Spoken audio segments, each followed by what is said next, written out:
Hello. Glad you could join us, Joe, Leslie. And I see we've got a few people who've joined us this evening, so I welcome you all. If you care to sign in and say hello to one another, by all means. We've got our work cut out for us this evening. Hi, Andy. And you have your work cut out for you this evening. And I'm still trying to figure out what I'm going to do with this week's sermon. Hi, Charlene. And it's always hard to preach on the quote unquote high holy days that come around every year as opposed to once every 3 years in the lectionary cycle. So Christmas, Easter, and this is one of them. And it is the Transfiguration. Hi, Mary Lou. Good to see you as well. And the Transfiguration is always celebrated the last Sunday before the start of Lent. And I will give a gold star to anyone who can tell me the explanation as to why the Transfiguration is always celebrated the last Sunday before the start of Lent. Hello, Tom. Good to see you. Tom just got his first vaccination shot yesterday, so good for him. And it's exciting to hear more and more people, not only in general, but in our congregation, are getting their shots. And I'm hoping that this is signaling the beginning of the end for this obnoxious pandemic. So why don't we begin with a word of prayer. Holy One, as we gather, we first pause not to seek your presence, for we know that you are already here with us. So rather we gather acknowledging your presence, your goodness, your grace, and your glory. May it descend upon us and open our eyes to the truth that we have yet to discover. Open at our hearts that we might embrace it, and open our hands and help us to live it. This we ask in the name of the one who was and is the light of the world. Amen. Oh, yes, I love that picture that I included in the Bible study email about the Transfiguration. And I just happened to Google Transfiguration. I was looking for some artwork, and there was a lot of pictures of Jesus and the disciples. And, I thought, okay, that's nice. And then I saw that. It really captured my imagination. Hello, Diane. Welcome.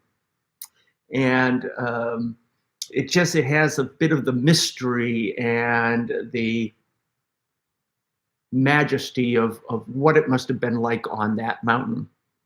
So without further ado, why don't we listen to this evening's reading?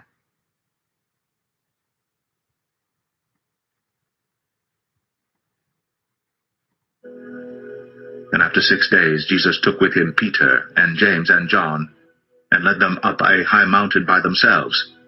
And he was transfigured before them, and his clothes became radiant, intensely white, as no one on earth could bleach them. And there appeared to them Elijah with Moses, and they were talking with Jesus. And Peter said to Jesus, "Rabbi, it is good that we are here. Let us make 3 tents, one for you, and one for Moses, and one for Elijah." For he did not know what to say, for they were terrified. And a cloud overshadowed them, and a voice came out of the cloud, "This is my beloved Son. Listen to him." And suddenly, around saw them but Jesus only. And as they were coming down the mountain, he charged them to tell no one what they had seen, until the Son of Man had risen from the dead. So they All righty, so there we have Mark's version of the Transfiguration. And no, I don't know who painted it. You know what? I should go back and check on it. I just Googled Transfiguration and it came up under images. Yeah, I actually like it. It very vibrant colors too, very bold. So, anybody figure out why the Transfiguration is always celebrated the last Sunday before the start of Lent? And as you continue to think about that, the start of Lent, and as you continue to think about that, you know, I've preached on the Transfiguration year after year after year, and you keep wondering, okay, what new insight can I bring to the passage and lift up in a sermon? And I'm sure there are more there. In fact, I saw something in the Transfiguration a couple of years ago where I suddenly thought, oh, now this makes sense to me. And as some of you, many of you know, one of the reasons why people of the Jewish faith do not accept Jesus as the Messiah is because in their tradition, Elijah is supposed to come back before the Messiah. Elijah comes to prepare the way of the Lord. And so that's actually scriptural too. If you go to the book of Malachi, which is the last book in the Hebrew scriptures, the Old Testament, it ends with the words that the Lord will send the prophet Elijah on that day. Will send the prophet Elijah before that great and terrible day of the Lord. And Elijah had a very mystical presence in the Jewish faith to this day. And one of the reasons is because Elijah was one of two people. I think we've talked about this at various times. Elijah is one of the two people in the Old Testament who didn't die. He goes to heaven directly in a chariot of fire. And so based upon that and the book of Malachi, Jews would say that Jesus cannot be the Messiah because they're still waiting for Elijah to come back. And Jesus was actually asked about this. And some of the Pharisees go to him and they say to him, you know, isn't it true that Elijah is supposed to come back before the Messiah comes? And Jesus says, yes. And Jesus adds, and truly I say to you, you did to him as you please. And so what Jesus is implying there is that John the Baptist embodied the spirit of Elijah. But then as I was reading this Transfiguration passage, a few years ago, suddenly it occurred to me Elijah has come back. He appears on the mountain with Moses and Jesus. Oh no, Tom, another frozen screen. Good guess, Leslie. You're sort of on the right track, but you got to move the hammer a little to the right or the left to hit the nail on the head. Oh, good. Thank you, Andy. I hope your screen isn't freezing. So, you know, here we have Jesus on this mountain, and he's got Peter, James, and John, his sort of inner circle. Hi, Sally, welcome. And is Jesus playing favorites here? And I began to wonder, it occurred to me, maybe they were all invited to go up the mountain. And it's generally believed that this was probably Mount Hermon, which is in southern Lebanon, and it's 5,916 feet. I just remembered that because I looked it up for this sermon. And when I was in Israel many years ago, 1978 to be exact, and I was up in the northern part of the country, you could see Mount Hermon off in the distance. And in the middle of the summer with 90+ degree heat, it still had snow on the summit. And so it's generally believed that Jesus is up there with the disciples. And the fact that there's only 3 of them might not be a reflection that Jesus is playing favorites. It's quite possible that Jesus said to the disciples that morning, "I got to go to the top of this mountain over here. Who's going with me?" And all the other disciples looked up and said, "We're good. We'll see you when you come back down." We have to climb the mountain. Actually, that helps me with the possibility of Sunday's sermon. Yes, there is a Mount Hermon Academy in Western Massachusetts. In fact, I don't think it's, I think it closed down though. It was in the news a few years ago. I remember somebody was going to buy it and it was a big controversy. So, there's lots of stuff going on there. What's up with Peter wanting to build the 3 booths? Mark tells us because he was sort of tongue-tied, didn't know what to do or say. He was in the presence of the mysterium tremendum, the Latin for the tremendous mystery. And as I was reading that earlier today, I remember a young man I used to know, haven't had any contact with him in years and years, but he was in Up With People. And he actually was in a group that performed for John Paul II. And I thought of him because of what he said. The Pope came over and this young gentleman who was kind of, I wouldn't say naive, that's not exactly the word, but sort of innocent. And he said, it actually ties in with this, with the whitest bleach and everything. He didn't know what to say, so he said to the Pope, "How do you get your robes so white?" And according to this person I knew, he said the Pope patted him on the side of the face and said, "My son, I have many, many robes."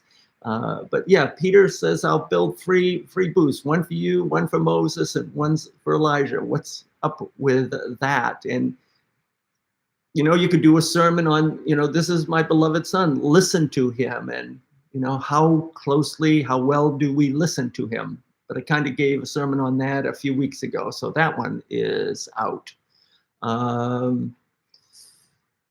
We also have the Messianic secret. And, Jesus is coming down and he tells the disciples, do not tell anyone about this until the Son of Man has been raised from the dead. And at the time, the Messianic secret made sense. Jesus knew that people had an expectation for a political Messiah. And if people started flocking to him and pushing for the start of the rebellion, the Romans would have come in and his ministry would have been over before it began. So that's a big part of what the Messianic secret was all about. And in our increasingly secular society, is there sort of this expectation that we keep this Messianic secret to ourselves today?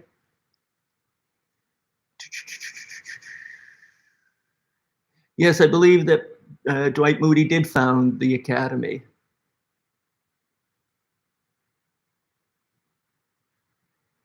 Okay, so Charlene, say a little bit more when you say, does it represent the connection between heaven and earth? I'm not sure, does what represent the connection between heaven and earth? The Transfiguration itself?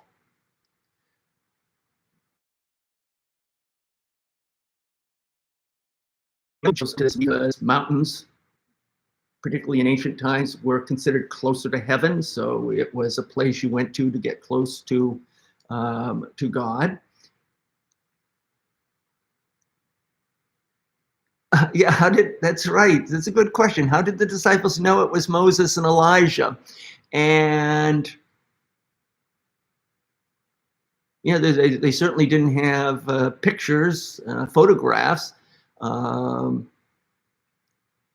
you have to assume that at some point while they're talking, and the interesting thing is in Luke's gospel, it says that Moses and Elijah appeared with Jesus and spoke to him about his departure that was to be accomplished in Jerusalem.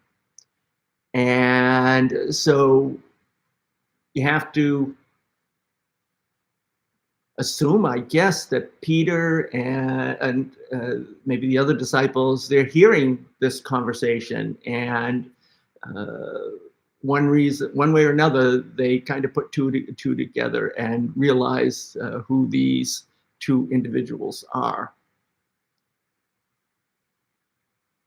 Ooh, staying in the clouds versus dealing with problems on the plains. Yes, and there is a possibility, particularly I think in Luke's gospel, that Peter wants to stay on that mountain because it's a moment of transcendent joy and bliss.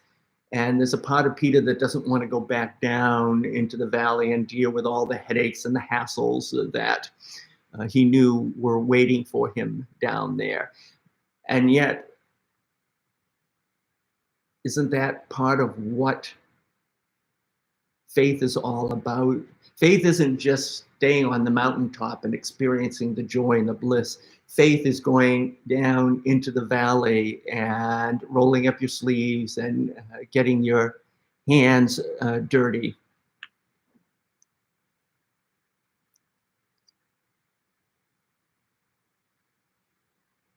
Yep. Yeah. So yes, Charlene, I would say that, it's kind of interesting because when Jesus goes up the mountain, what we're primarily seeing is the human Jesus. But there on the top of the mountain, he's transfigured. His face shines, and it's very reminiscent, by the way, of what happened when Moses went up Mount Sinai and talked to God. He comes down and his face is glowing so much they have to put a veil over it. It's called the Shekinah, and it's the Hebrew word for the glory of God. And so in that moment on the summit of that mountain, you see the divine Jesus coming together with the human Jesus. And so, in a sense, maybe it's the first time ever in the Gospels we see the completeness of Jesus, the human and the divine wed together in a way that is both majestic but mysterious, and to the point where Peter's terrified. And whereas in Luke's gospel, he wants to stay on the mountain, Mark portrays it as he just doesn't know what to say. It's just overwhelming. And I can tell you, I've had a few moments in my life when I've experienced the mysterium tremendum, and it leaves you tongue-tied. I just thought of this. Many years ago, when I was in Maine, I had a retreat that I was on with our senior high youth ministry. And it was the spring retreat, the last retreat of the year, saying goodbye to the seniors. It was a very close-knit group. And so Saturday night, we would do a goodbye session. And it would get very emotional as people were saying goodbye to each other. It was really that close. And I can remember we're up at Pilgrim Lodge on Lake Cobbessaconte, Litchfield, Maine, just outside of Augusta. And we were in this lodge, maybe a little bigger than the room here that I'm in. And it was probably about 1 o'clock at this point in the morning. And everybody is just emotionally drained. We could see a rat running across an exposed beam. And a couple of people on either side of me, some of the kids saw it too. And it just shocked me. And I guess I was so exhausted. I just remember saying, "Oh my God." And the youth knew that I hate it when they would say that, because it's taking the Lord's name in vain without thinking of God. And immediately when they heard me say this, they panicked. And literally, I mean, people were climbing over each other. I mean, as someone once said, or one of them said afterwards, they thought that somebody in a hockey mask with a machete had come in and their lives were literally in danger. And I remember thinking afterwards, this is what it would be like if you walked into a theater and yelled fire and everybody took you seriously. It was just pandemonium. People climbing over each other, crying. One kid was on the floor hyperventilating, and one of the advisors took the head of the other advisor and pushed her down and said, "Stay down." And because I'm just sitting there thinking, what's all this about? Because I knew why I had said what I had said. But the reason why I thought about this is afterwards, somebody said, years from now, you're going to try to explain what happened in this moment. And you're not going to be able to do it adequately with words. And that's the way it is when you're in the presence of the Mysterium Tremendum. And that's what's going on with Peter. But let me ask you this question. Why does Jesus have to have that conversation with Moses and Elijah? And I think that Luke's gospel is correct, that they were there talking to him about his departure, which was to be accomplished at Jerusalem. I mean, why not just go up the mountain with the disciples? Jesus is transfigured, his face is shining like a 100-watt light bulb. They hear the voice, and then they go back down. In some respects, the story would be complete if we left out Moses and Elijah. So what is going on with that? Why are they there? Any guesses?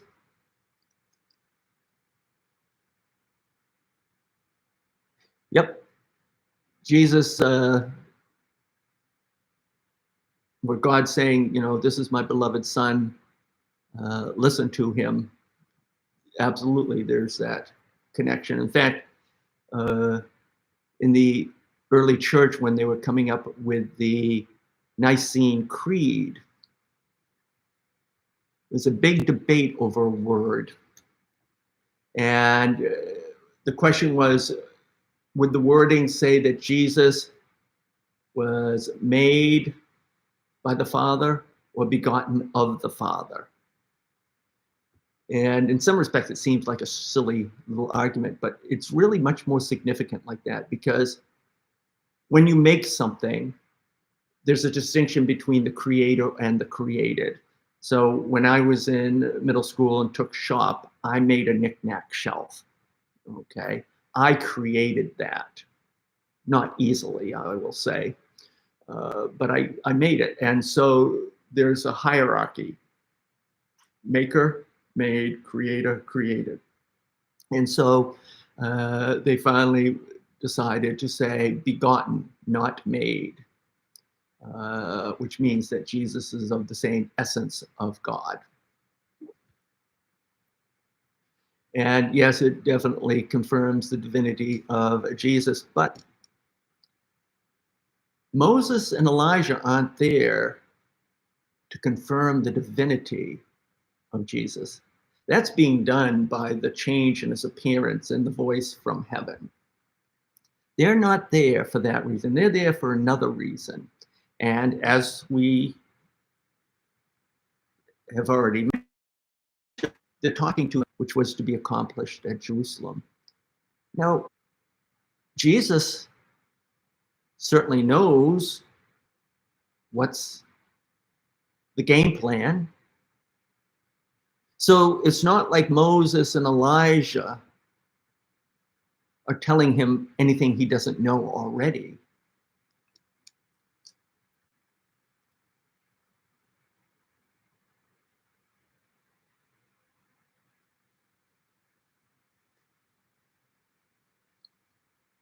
Yes, Jesus, the human part of him, needed to recharge his batteries. I agree with you, Diane, and that was reflected in last Sunday's scripture and sermon. I think what we have with Moses and Elijah is they're giving him a pep talk. They are encouraging him, they're affirming him, they're saying, yes, Jesus, this is what it's all about. And yes, you are right, this is what your destiny is. The human Jesus was undoubtedly torn. Look, we see him being torn about going through with it in the Garden of Gethsemane. Do you remember what Jesus says when he goes into the Garden of Gethsemane? And interestingly enough, he goes on a little further to pray, and who goes with him? Peter, James, and John. And what was it that Jesus said? Father, if it be possible, gold star to the first one who types in the completion of that sentence. Father, if it be possible, let this, feel like I'm on Jeopardy and the little tune is playing. What did Jesus pray in the Garden of Gethsemane? It reflects the same ambivalence that we have here. Yes, Father, if it be possible, let this cup pass from me. Yep, yep, very good. Gold stars to everyone. Yes, Father, if it be possible, let this cup pass. Nevertheless, not my will, but your will be done. So, even in the Garden of Gethsemane, which comes much later than the Transfiguration, the earthly Jesus is still wrestling with this. It wasn't easy. He wasn't a masochist. And despite what some early Christians claimed, which was that Jesus didn't have a physical body because he was divine, he did have a physical body. And he knew it was going to be excruciatingly painful. And so Jesus is wrestling with this important decision. What should he do? And Moses and Elijah are there to affirm him. And as I say, he's being given a pep talk. Yes, not my will, but your will be done. And, I got thinking about Jesus and what happened up there on the mountain in relationship to ourselves and our faith. And how this can help guide us when we have an important decision that needs to be made. A decision, do I go this way?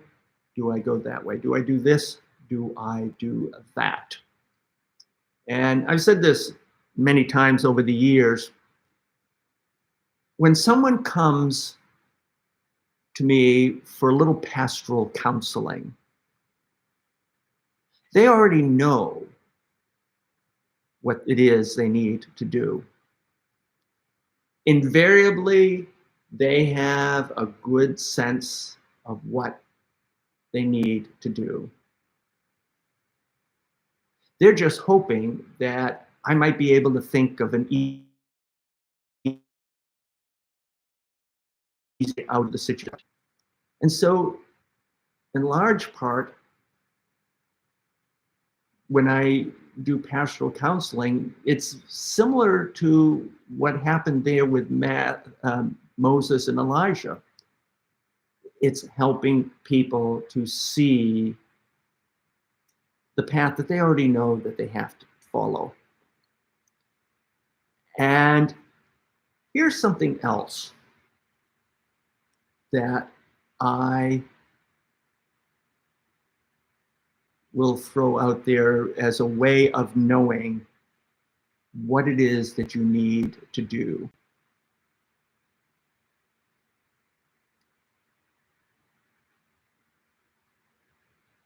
Invariably, the right thing to do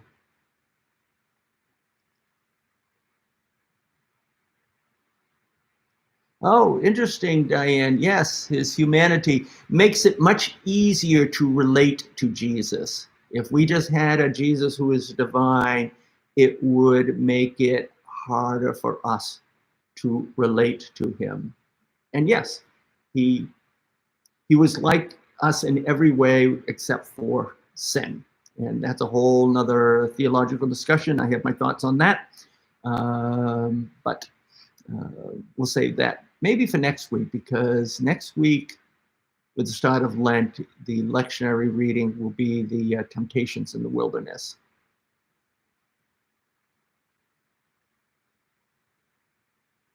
Yeah, Jesus, he does submit to the will of God. And it's interesting because in the Garden of Gethsemane, after he says, "Not my will, but your will be done," he then goes back to the disciples and he says, "What, are you still sleeping?" And he says, "Pray that you not come into temptation." And he then says, "The spirit is willing, but the flesh is weak." And so, again, how can you be sure what the right thing is to do? And this is going to be a broad generalization, but I do think there's a lot of truth in it, and we see it certainly on that mountaintop. Generally, the right thing to do is very often the harder thing to do. And you think about it. I'm just kind of coming quick couple of examples. Okay, you're in a job that is just weighing you down. So what do? You just stay there and keep biding your time? Or do you go out or do you leave your job and go find a new job? You've done something wrong. One way is to deal with that is to say, well, I wouldn't have done it if they hadn't done this, or I only did this because, and I've got a good reason for why I did it. That's the easy way. The harder way is to say, you know what, I was wrong. I'm sorry.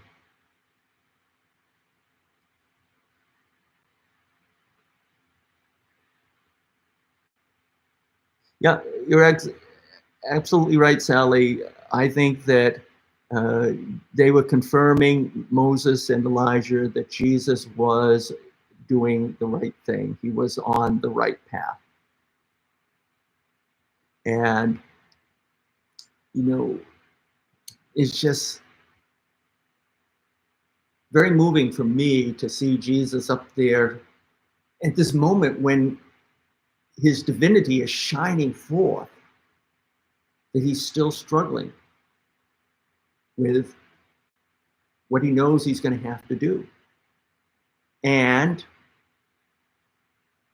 I'm going to give people one last chance to come up with the explanation for why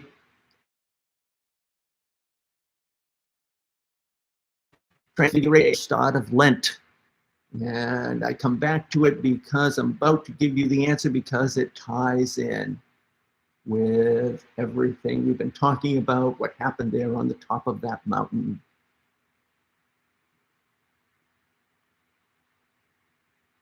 It is celebrated the last Sunday of before the start of Lent, because in Luke's gospel, there's this just very poignant, powerful moment When Jesus comes down from the mountain, and Luke says he sets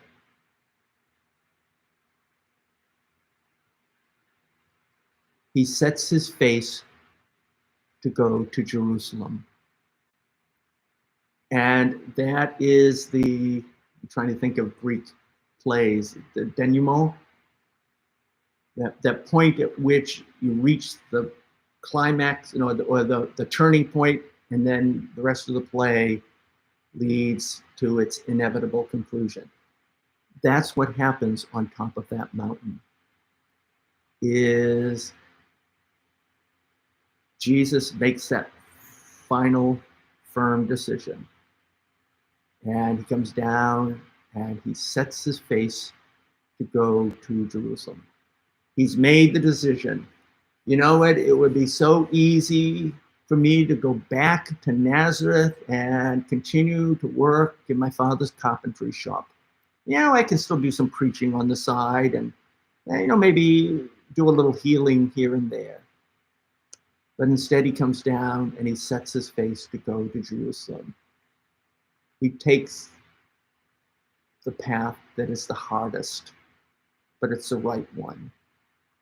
And so often when we are struggling with a decision that has to be made, the right decision is the one that is hardest.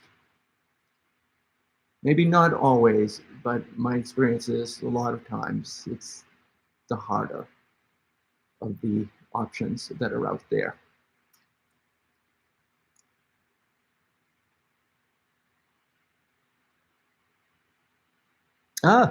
There you go. So, good example, Diane. Is it easier when you see something is wrong, is it easier to sit back and say, Lord, that person over there, you got to do something about them? Or is the path that you should take, which is more difficult, standing up and saying, this isn't right. This isn't acceptable. And, I'm not going to get overly political, but it just occurred to me that to a certain extent, there are a number of senators that are looking for the easy way out with the whole impeachment trial. Which is easier? To say we have to take a serious look at what happened, or to say, well, it really doesn't matter because he's out of office and it's really not a constitutional issue anymore. Politicians in general take the easy way out. That's why I always liked John F. Kennedy's book, Profiles in Courage, and stories of people who decided not to take the easy way out. And, when you do not take the easy way out, it leads to peace and joy and a sense of purpose in your life. And no one can take that away from you. There's something else that I'll always say, or I often say when somebody comes to me, when you do make the decision that's right, people sometimes have this expectation that, okay, I need to do this and everything's going to be wonderful now. And it doesn't work that way. In fact, very often when you do the right thing, things will get worse before they get better. The example I always use with that is Mary. Mary said, "I'm the maid of your will." And at that moment, does Mary's life suddenly become all sunshine and roses? No, she still has a lot of difficulty. She still had to deal with people who questioned her moral character, undoubtedly. She still had the burden of being the mother of quote, the Messiah. And it's interesting because when Jesus is taken to the temple when he's 8 days old, and Simeon takes the child in his arms and says, Lord, now let your servant depart in peace, for my eyes have seen your salvation, which you prepared for your people Israel and for the Gentiles. And he goes on and he continues to talk. And then he says to Mary, and a sword shall pierce your heart also. We're not 100% sure what that is, but my guess is that Simeon is making a prophecy about the stabbing pain in Mary's heart, having to see her son crucified. So what we see on that mountain is, for the first time, Jesus in all of his heavenly glory. But we also see that Jesus who's wrestling with the decision that he knows he has to make.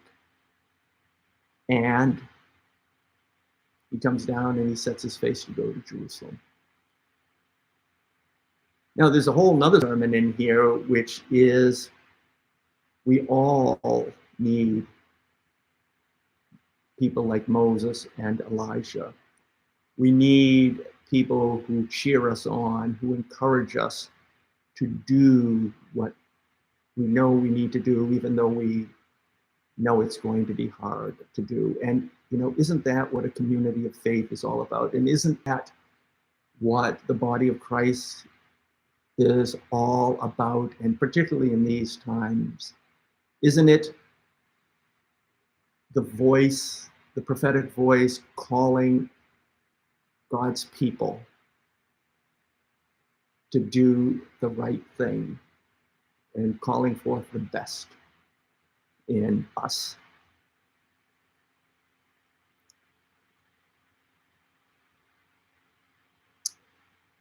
Good question, Sally. Yes, well, I'll get to you a second, Sally. I just saw Charlene's comment as well. A sign of hope, even in the dire upcoming path of Lent and his death. And yes, this is starting the journey into Lent. And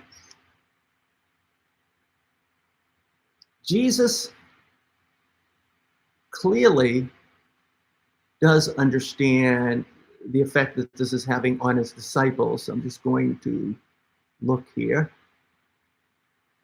And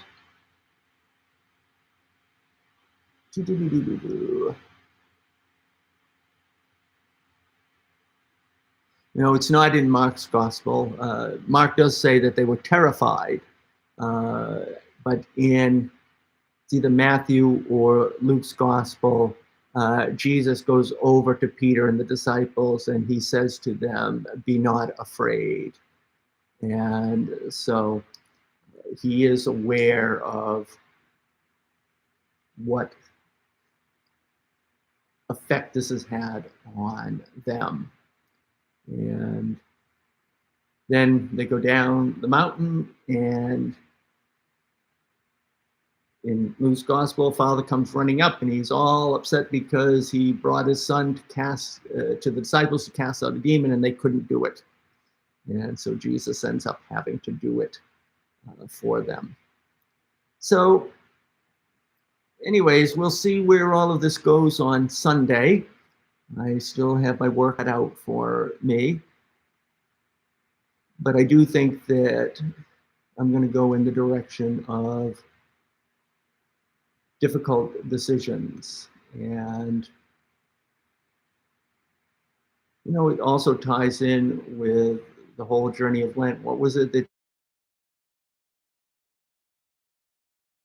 Jesus said to him? It wasn't just, why don't you come along and have a grand old time? He said that it was that they had to do, and it involved picking something up.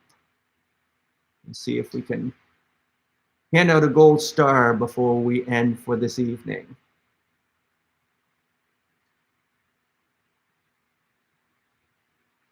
Jesus said, pick up your and follow me.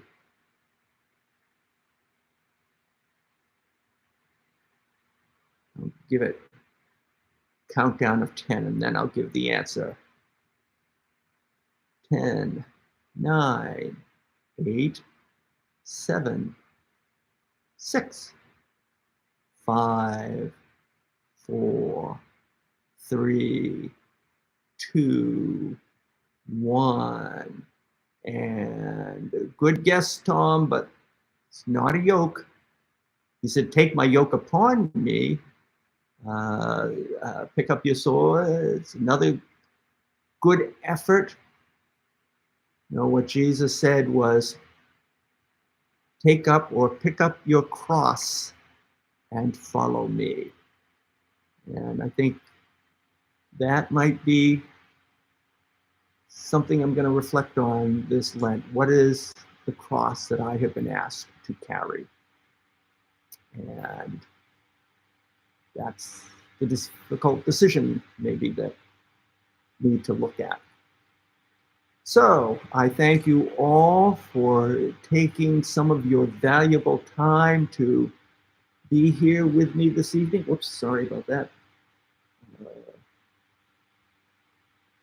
Gold star for Charlene. Oh, I see. I'm sorry, Charlene. I didn't see it. Yes, my apologies. Yes, I see it now. Yes, Charlene does get the gold star for that question. I couldn't give the gold star to anyone, though, about why Transfiguration Sunday is always right before the start of Lent. But there will be lots more gold stars to be handed out next week. So God bless you all. Thank you again. I always consider it a privilege to spend this time with you. And stay safe and be well.